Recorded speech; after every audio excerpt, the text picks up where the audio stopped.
우리는 모두 불안을 느낍니다. 아무 이유 없이 가슴이 답답하고 마음 한구석이 허전한 날들.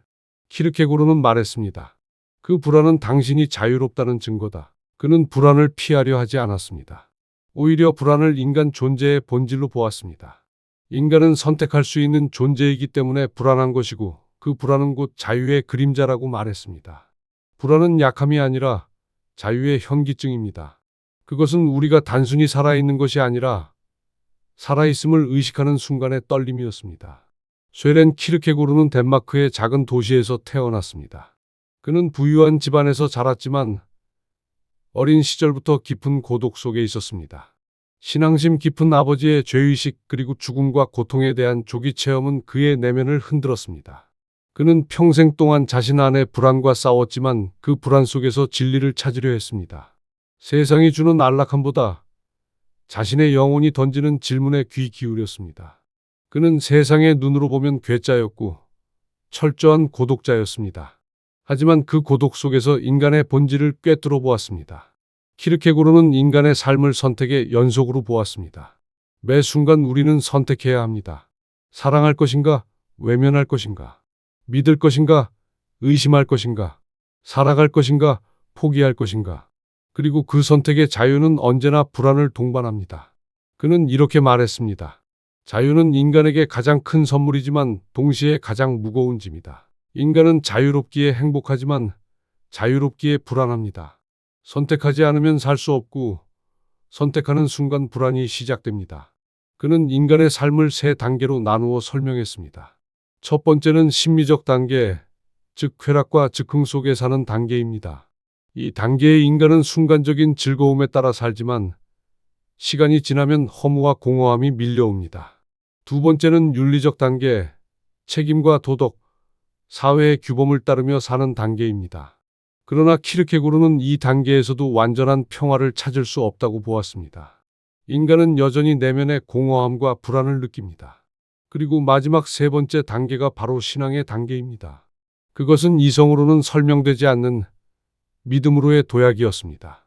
그는 신앙은 모순 속으로의 도약이라고 말했습니다. 믿음은 확신이 아니라 불확실함 속에서도 내딛는 한 걸음이었습니다. 그는 이성을 초월하는 그 도약을 신앙의 용기라 불렀습니다. 그는 말했습니다. 신앙은 논리로 도달하는 것이 아니라 불안을 품고 뛰어드는 것이다. 인간은 불안을 통해 자신이 한계 있는 존재임을 깨닫고 그 한계 너머로 향하려 합니다. 그것이 키르케고르가 본 실존의 길이었습니다. 그의 철학은 당대의 사람들에게 이해받지 못했습니다. 사람들은 그를 괴짜 철학자, 우울한 신앙가로 여겼습니다. 그러나 그는 군중의 인정보다 자신의 진실을 택했습니다. 그는 말했습니다. 진리는 군중 속에 있지 않다. 진리는 언제나 단독자 안에 있다. 단독자란 타인의 기준이 아닌 자신만의 신념으로 사는 사람입니다. 그는 자신이 사랑하던 연인 레기네를 떠났습니다. 사랑했지만 신앙과 철학의 길을 선택했습니다. 세속적 행복보다 내면의 진실을 택한 그 결단은 그가 평생 짊어진 불안의 상징이기도 했습니다. 키르케고르는 절망을 인간 존재의 또 다른 이름으로 보았습니다. 그는 이렇게 말했습니다. 절망은 인간이 스스로를 속일 수 없게 되었을 때 찾아온다. 우리는 종종 자신을 위로하기 위해 거짓된 신념을 만듭니다. 그러나 그것이 무너질 때 진짜 절망이 옵니다. 하지만 그는 절망을 부정하지 않았습니다. 오히려 그것을 성장의 과정으로 보았습니다. 절망 속에서 인간은 자신이 무엇을 의지하고 있었는지를 깨닫고 그 의지가 사라졌을 때 비로소 자기 자신과 마주하게 됩니다. 그 절망은 고통스럽지만 동시에 새로운 탄생의 문이기도 합니다. 그는 말했다. 불안과 절망은 인간을 구원으로 이끄는 길이다. 이 말은 아이러니하지만 깊은 진실을 담고 있습니다. 우리가 고통과 두려움을 느낄 때 그것은 우리가 여전히 살아있음을 의미합니다. 무감각한 사람은 불안을 느끼지 않습니다. 불안은 생명입니다. 그것은 영혼이 깨어 있다는 신호이며 아직 완전히 포기하지 않았다는 증거입니다. 키르케고르는 불안을 끌어안는 법을 배워야 한다고 했습니다. 그것을 밀어내지 말고 조용히 응시하라고요. 그 안에 신의 손길이 숨어 있다고 믿었습니다. 키르케고르의 사유는 신앙을 넘어 인간 존재 자체에 대한 통찰이었습니다. 그는 신을 단순히 종교의 대상으로 보지 않았습니다. 신은 인간이 자신을 초월할 수 있게 하는 가능성이었습니다. 인간은 스스로를 한계 짓지만 신은 그 한계를 넘어서는 힘의 상징이었습니다. 그는 말했습니다. 믿음은 이해를 거부하는 행위가 아니라 이해를 초월하는 행위다. 그 말은 곧 인간이 스스로의 이성으로 세상의 모든 것을 설명하려 하지 말라는 경고이기도 했습니다. 오늘날 우리는 이전보다 훨씬 많은 지식을 가지고 있지만 그만큼 더 불안합니다. 우리는 모든 것을 알고 싶어 하지만 결국 아무것도 확신하지 못합니다. 키르케고르는 이런 현대의 인간을 이미 예견했습니다. 그는 이렇게 말했습니다. 인간의 불안은 지식이 아니라 존재의 문제다. 우리는 모르는 것이 두려운 게 아니라 내가 누구인지 모르는 것이 두려운 것입니다. 그는 불안을 통해 우리 자신을 직면하라고 말했습니다. 그것이 실존의 시작이며 진정한 자유의 첫걸음이라고. 불안은 사라지지 않습니다. 그러나 그것은 변할 수 있습니다. 불안을 피하려고 할수록 커지고 받아들일수록 작아집니다. 키르케고르는 불안을 없애려 하지 말고 그것과 함께 살아가라고 말했습니다. 그는 말했습니다. 불안을 사랑하라. 그것은 당신을 진짜 자신으로 이끌 것이다. 인간은 불안을 통해 자기 한계를 알고 그 한계를 넘어서려는 힘을 얻습니다. 그래서 그는 불안을 두려움이 아니라 가능성의 다른 이름으로 보았습니다. 그는 신앙을 절망 위에 세운 희망이라 표현했습니다. 믿음은 세상이 평온할 때 생기는 것이 아닙니다. 모든 것이 흔들리고 아무것도 보이지 않을 때 그 속에서도 의미가 있을 것이라 믿는 것입니다. 그것이 신앙이고 그것이 인간의 위대함이라고 그는 보았습니다. 그는 스스로의 불안 속에서 신을 찾았고 그 신을 통해 인간의 자유를 이해했습니다.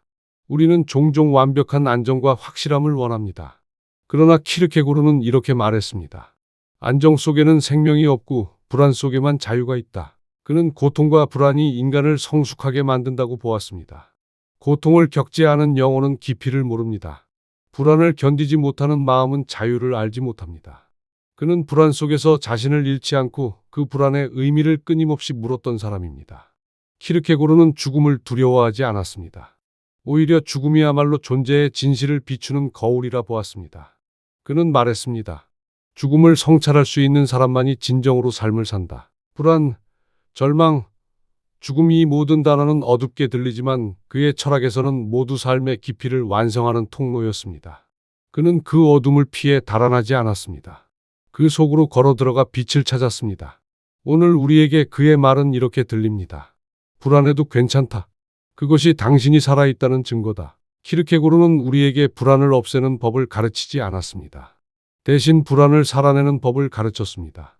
그는 불안을 통해 인간의 존엄을 발견했고 그 불안이야말로 우리를 신에게 그리고 진짜 나에게 이르게 한다고 믿었습니다. 이제 우리는 그가 남긴 말을 다시 되새깁니다. 불안은 자유의 현기증이다. 그 말은 단순한 철학적 문장이 아니라 삶의 진실입니다. 불안은 우리를 흔들지만 그 흔들림 속에서 우리는 성장합니다. 불안은 우리를 두렵게 하지만 그 두려움 속에서 우리는 용기를 배웁니다.